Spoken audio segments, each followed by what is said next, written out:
Here we are, Holden, Colorado, ISUZU D-MAX and ISUZU MUX. They all have the same dash. And it's very easy to remove. We want to remove this air conditioning panel. And this just pops off from underneath. Like that. When it's loose, gently pry it around the edges, pull it off, and then same thing with this. After you've removed all of the electrical connectors and you've got your old head unit, all you need to do is squeeze and pop out this hazard button. That's going to go in the new frame.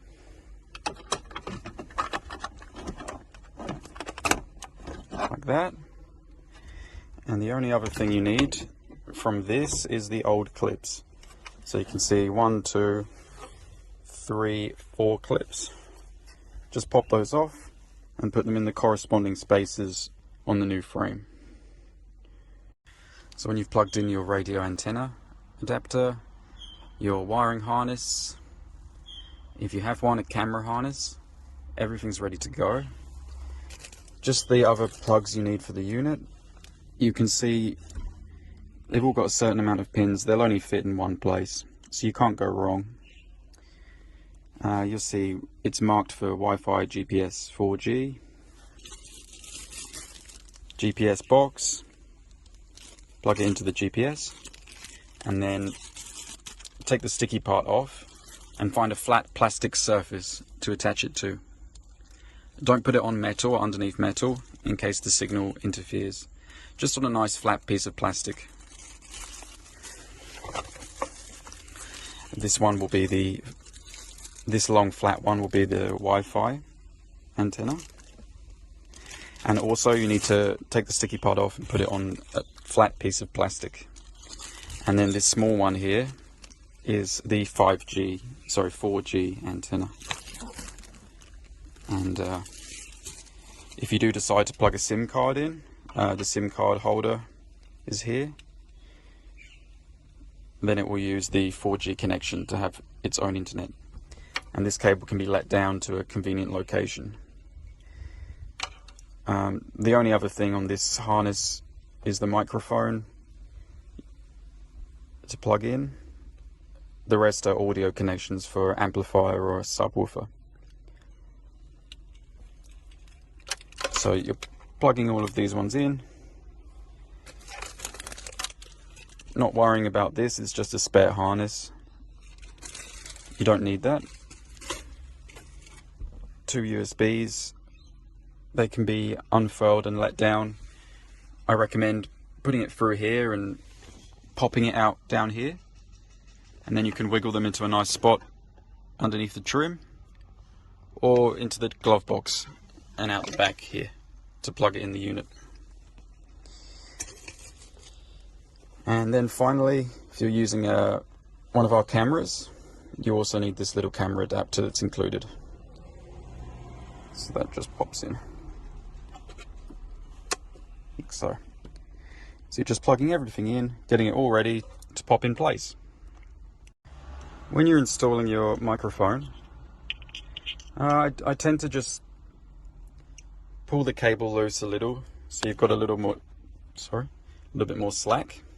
You don't need to take the whole thing out because you don't want the wire hanging loose. Just so you've got a bit of slack. And then on most cars, this panel here will just pull out. It's usually not screwed. Just give it a pull, and you see you've got a lovely bit of access to poke through your microphone cable. So after you've poked it through here to plug in to your head unit, you can then take off the sticky part and position this one on top of the steering wheel, taking care to tuck the wire nicely behind the trim. So now you've got your new unit prepared, ready to go. And you just need to plug in the new plugs. with the plug we'll provide to you will be the correct one. In this case it's the exact same plug for ISUZU and older Holden Colorado models. If you have a newer Colorado 2014 to 2016, this one might look a little bit different. It will look like a big black box, but you just plug it in all the same. And when it comes to getting your camera wire to the back, you can make it easy for yourself. There'll always be wires under here already, you see? So you can just loop it round the existing wires so it's nice and tight and hidden. At this point, this part will pop off. You can continue running the wire, looping it round all the existing wiring. These parts always pop off with clips. And you can continue following the wires, looping the wire around. When you get to this part, we're still just finding space underneath the trims and running the wire to the back to our destination. Out the back and to the camera location. Okay, now this is probably the most technical part, and it's not that difficult. But when you've poked your camera wire through, first you want to connect it to the camera adapter I mentioned earlier. So push them together. You can put a bit of electrical tape around this if you want to make it nice and tight. And the only other thing, this is the camera trigger wire coming off this cable. This needs to be connected to the camera wire on the unit so that when the car is put in reverse, it turns the camera on the screen. Now just so you know, the camera wire will always be the third one across from the left. So you can see in this case it's brown. It could be a different color on your harness, but if it's in that position, the third pin, that is the camera wire every time. So you can see in this case it's brown.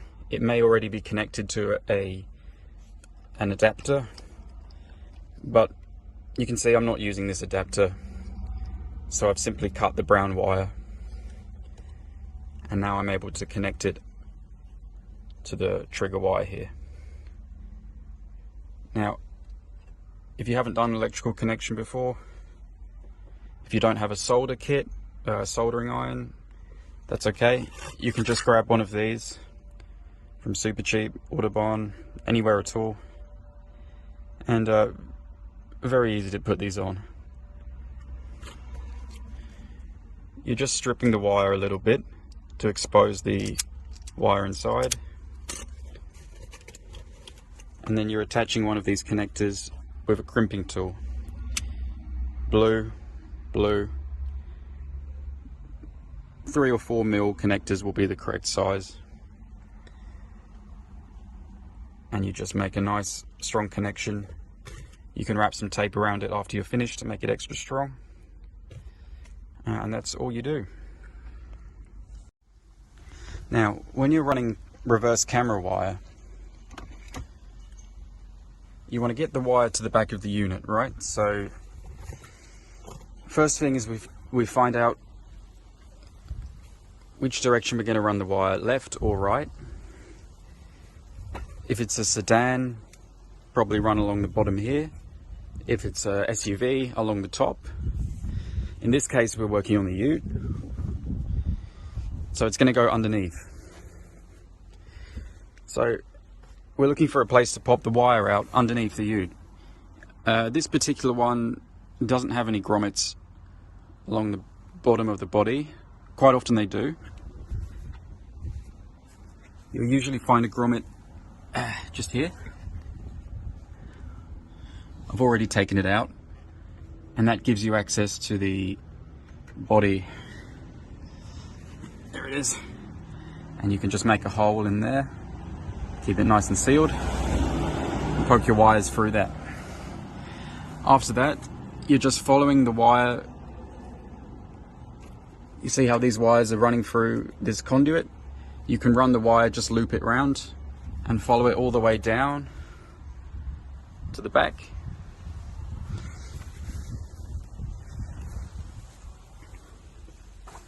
And so if we're working on this side, the best way is just to poke this wire underneath the glove box and pull it through to connect it to the unit.